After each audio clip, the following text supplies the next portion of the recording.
दोस्तों, आज आपको सुनाने जा रहे हैं जैसे को तैसा। इस कहानी को जरूर सुने। एक नगर में जीणधर नामक एक धनी व्यापारी रहता था। उसका व्यापार दिन दुगनी चार चौगुनी उन्नति कर रहा था। धन धान्य की उसे कोई कमी न थी। उसका जीवन बड़े ही ऐसो आराम के साथ कट रहा था। लेकिन समय ने पलटा खाया और उसे व्यापार में बहुत बड़ा घाटा हुआ। इस घाटे की भरपाई करते करते उसका सब कुछ बिक गया। वह गरीबी के दिन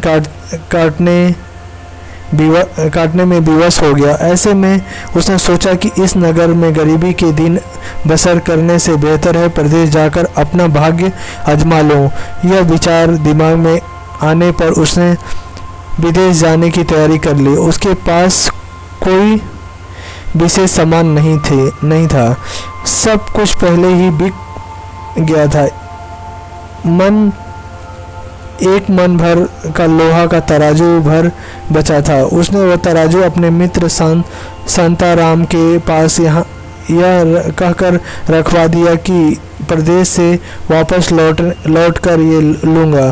शांताराम ने भी उसे आश्वासन दिया कि वह उसकी अमानत सहेज कर रखेगा और उसके वापस लौटने पर उसको हवाले कर देगा। प्रदेश जाकर जीणधर का भाग्य चमक उठा। वहाँ उसने बहुत सारा धन अर्जित किया। कुछ वर्ष वहाँ व्यतीत करने के उपरांत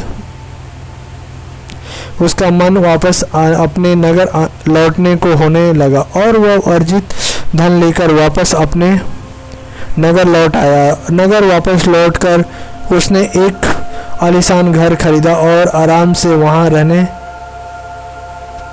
लगा। कुछ महीने बीते थे कि एक दिन उसे अपने लोहे की तराजू की याद आ गई और वह उसने लेने अपने मित्र शांताराम के घर चला गया। शांताराम ने जीणधर को देखकर ऊपरी तौर पर प्रसन्नता प्रकट की और उसका हाल चाल पूछा। लेकिन जब लोहे की तराजू की बात चली तो उदास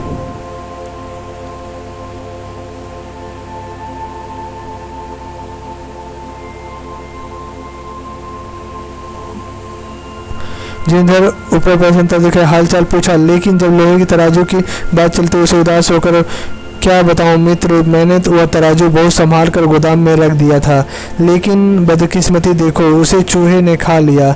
अब मैं क्या करूं मित्र, मैं तुम्हें वह तराजू वापस नहीं दे सकता, मुझे क्षमा कर दो। शांता की इस बात को सुनकर जीणधर समझ गया कि वह झूठ बोल रहा है, क्योंकि लोहे का तराजू चूहे द्वारा खा जाना असंभव है।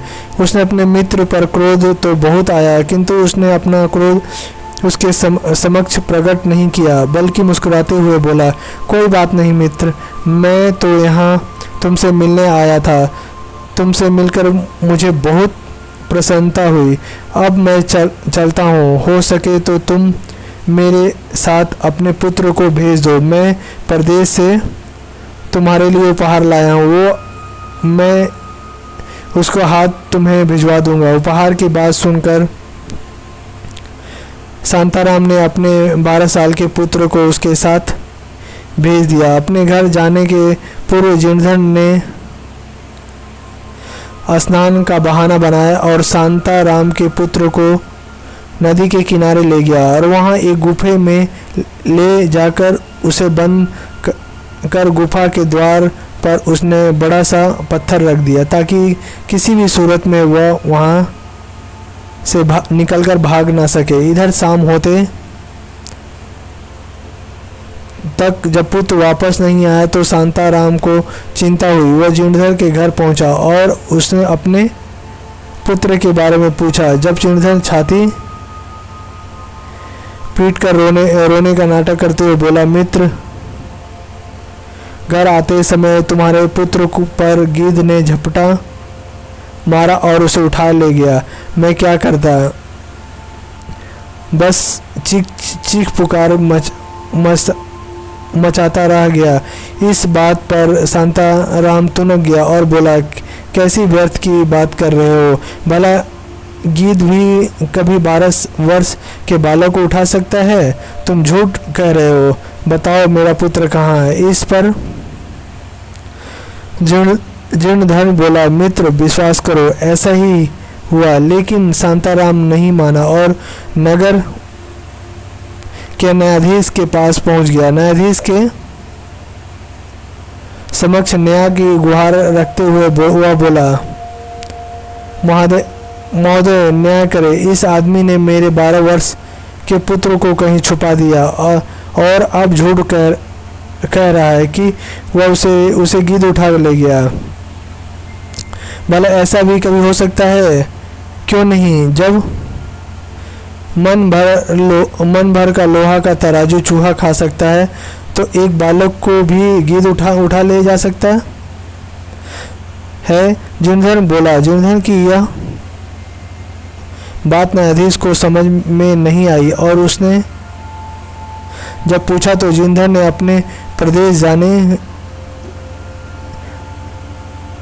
तराजू शांताराम के पास छोड़ने और वापस आकर मांगने पर चूहा द्वारा खाए जाने का शांताराम के बहाने की बात बता दी। न्यायाधीश को पूरा माजरा समझते देर न लगी और उन्होंने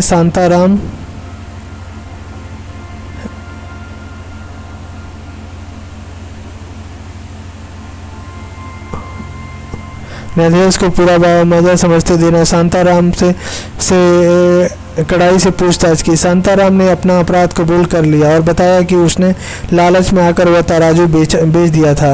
न्यायाधीश ने उस तराजू का मूल्य जीर्णधर्म को देने का आदेश दिया और जीर्णधर्म से भी कहा कि वह उसका पुत्र वापस लौटा दे।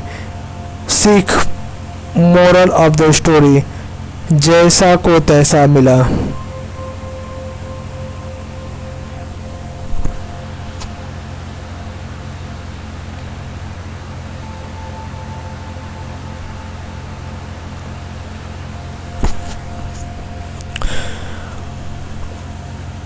और अच्छी कहानी सुनने के लिए मेरे चैनल को सब्सक्राइब करें। आप सभी का बहुत बहुत धन्यवाद।